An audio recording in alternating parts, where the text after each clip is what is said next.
ইফতারে আমরা কম বেশি সবাই আলুর চপ বানাই বেসনে ডুবিয়ে। আজ আমি আপনাদেরকে 5 স্টার হোটেলের মতন আলুর চপ বানিয়ে দেখাবো।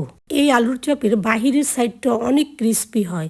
আর এই আলুর চপ বানাতে বলে প্রথমে আমি নিয়ে নিলাম সিদ্ধ আলু 2টি, পেঁয়াজ দিয়ে দিলাম 2 টেবিল চামচ, চিলি ফ্লেক্স দিয়ে দিলাম 1 চা চামচ, জিরার গুঁড়া 1/2 চা চামচ, চাট মশলা 1/2 চা চামচ, স্বাদ মতন লবণ, পেঁয়াজ বেরেস্তা দিয়ে দিলাম 1 টেবিল চামচ, ধনিয়া পাতা 2 টেবিল চামচ, এবং 1 টেবিল চামচ পরিমাণ সরিষার তেল দিয়ে ভালো করে আমি মিশিয়ে নিব।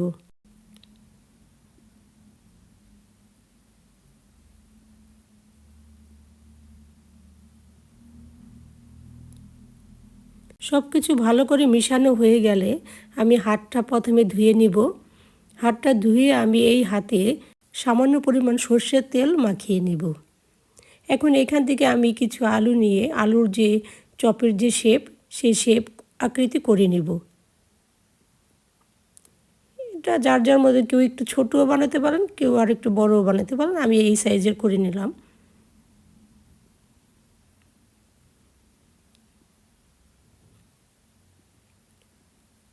আলুর চপগুলো বানানো হয়ে গেলে একটি প্লেটে আমি তুলে নিব। এখন এই আলুর চপগুলো কোটিং করার জন্য এখানে আমি নিয়ে নিলাম বেসন, ব্রেড গাম, ডিম।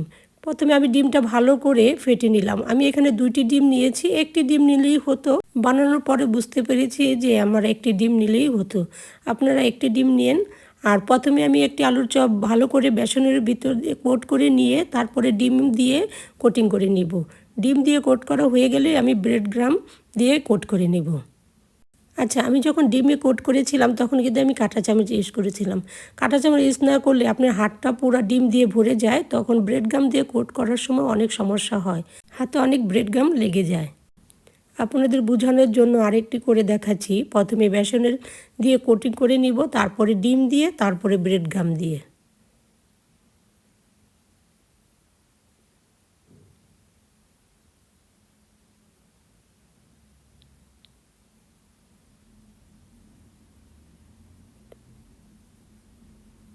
একইভাবে আমি সবগুলো আলুর চপ বানিয়ে নিব।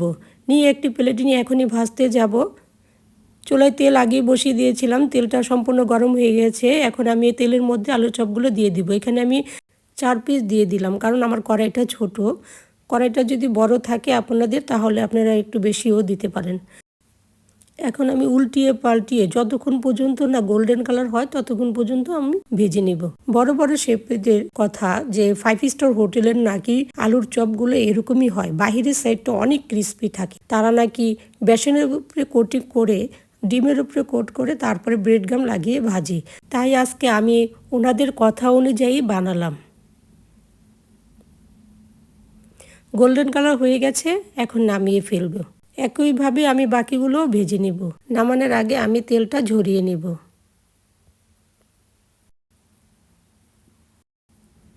দেখেন কতটা সুন্দর হয়েছে, আর এর শব্দ শুনেই বোঝা যাচ্ছে যে কতটা ক্রিস্পি হয়েছে। তাহলে সবাই ইফতারিতে একবার হলেও আমার এই রেসিপিটা ফলো করে বানিয়ে নেবেন। সবাই ভালো থাকেন। আল্লাহ হাফেজ।